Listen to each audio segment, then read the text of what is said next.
আমার আজকের আচারের রেসিপি পাকা জলপাই দিয়ে। আসসালামু আলাইকুম এভরিওয়ান, কেমন আছেন সবাই? আচার বানানোর জন্য আমি প্রথমে কয়েকটা শুকনো মরিচ টেলে নিচ্ছি, আর এখানে কিছু জিরা টেলে নিচ্ছি। আর আচারের আরও মশলা আমার গুঁড়ো করা আছে, তাই জিরাটা আর মরিচটা আমি ফাঁকি করে নিব একটু ব্লেন্ডারে।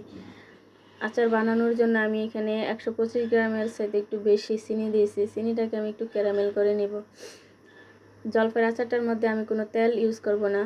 তেল ছাড়াই আমি চিনিটাকে পাকিয়ে ভালো করে একটু জাল করে নিব।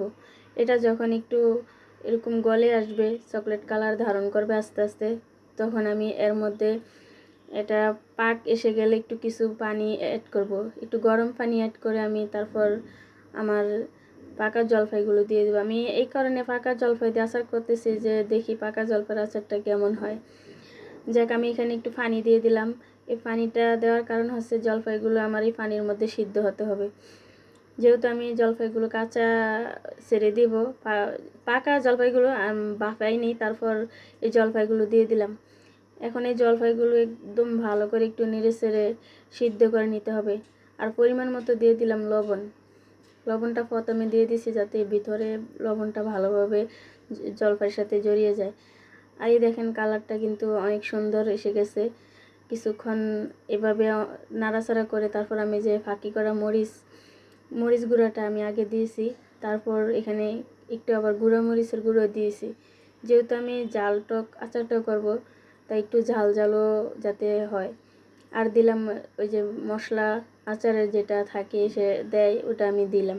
এখন দিয়ে এগুলোকে অনেকক্ষণ আমি একদম নাড়াচাড়া করে ভালো করে যাতে আমার চিনিটা ভিতর থেকে ঢুকে যায়, জলপাইটা যাতে ভালোভাবে সিদ্ধ হয়।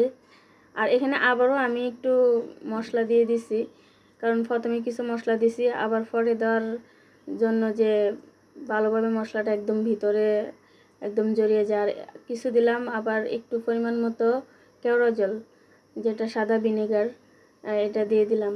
ভিনেগারটা দিলে আচার অনেক দিন ভালো থাকে, তাই এখানে আমি একটু পরিমাণ মতো ভিনেগার দিয়ে দিছি। একদম লাড়তে লাড়তে এটাকে অনেকটা একদম শুকিয়ে ফেলতে হবে। আর যত নাড়াচাড়া করা যায় ততই আচারটা ভিতরে সব কিছু মশলা ঢুকে। আর আমার আচারটা প্রায় রান্না এখন শেষ করে আমি এটাকে উঠিয়ে নিলাম।